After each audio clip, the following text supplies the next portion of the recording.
নমস্কার, all cooking flavour চ্যানেলে আপনাদের সবাইকে স্বাগত জানাচ্ছি। আজকে আমি দেখাবো হাঁড়িতে খুব ঝটপট করে চিকেন কষা কিভাবে তৈরি করে নেওয়া যায়। এই চিকেনটা করতে গেলে খুবই কম সময়ের মধ্যে তৈরি হয়ে যাবে। চলুন এবার শুরু করা যাক।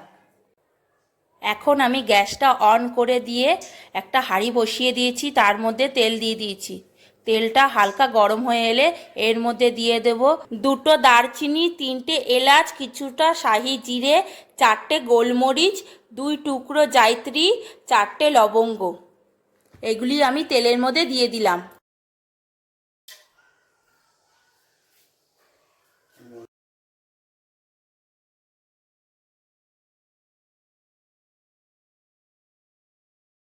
এবার এগুলো দেখুন ভালো করে ভাজা ভাজা মতো হয়ে গেছে।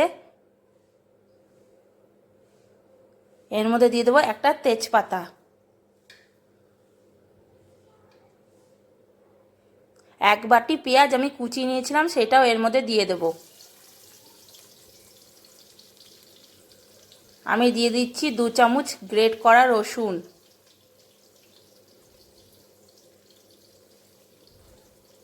2 চামচ গ্রেট করা আদা, 3-4টে কাঁচা লঙ্কা চেরা।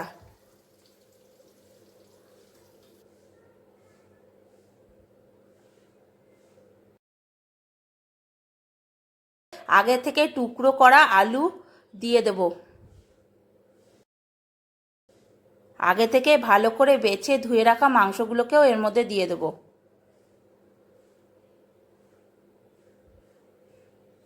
এবার দিয়ে দেবো 1 চামচ নুন, 1/2 চামচ হলুদ, 1/2 চামচ শুকনো লঙ্কার গুঁড়ো,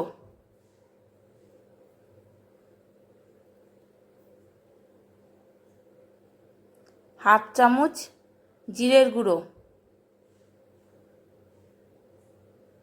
এবার এগুলোকে ভালো করে নাড়াচাড়া দিয়ে নেব।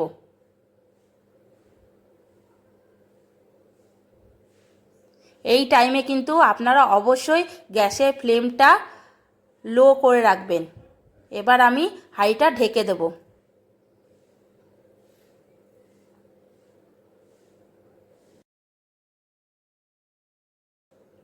হাঁড়িটা আমি 15 মিনিট ঢেকে রেখেছি।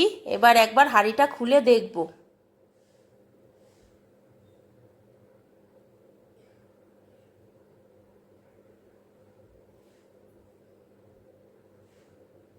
দেখুন এই মাংসের মধ্যে কিন্তু আমি একটুও জল ব্যবহার করিনি। মাংসটা দেখুন কি সুন্দর দেখাচ্ছে এখনই। এবার আরেকবার একটু নেড়ে নেব।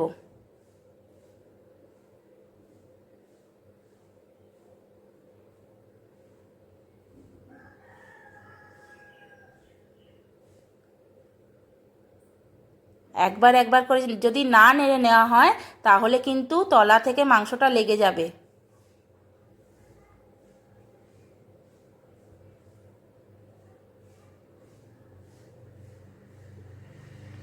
এবার আরও একবার ঢাকা দিয়ে দেব।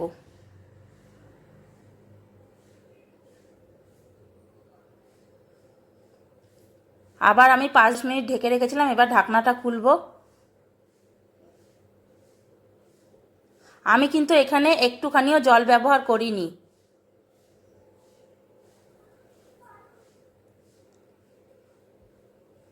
দেখুন আমার মাংসটা কি সুন্দর রেডি হয়ে গেছে।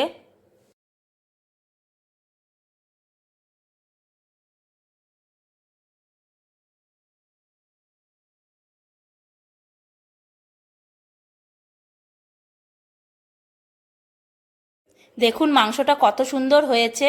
আমি এখানে ভাতের সঙ্গে পরিবেশন করেছি। আপনারা এই মাংসটাকে রুটি, পরোটা, নান সব কিছুর সঙ্গেই খেতে পারেন। আমার এই ভিডিওটি যদি আপনাদের ভালো লেগে থাকে তাহলে অবশ্যই একটা লাইক করে দেবেন। আর এরকম নতুন নতুন ভিডিও দেখার জন্য আমার চ্যানেলটাকে অবশ্যই আপনারা সাবস্ক্রাইব করে দেবেন। আপনাদের অনেক অনেক ধন্যবাদ।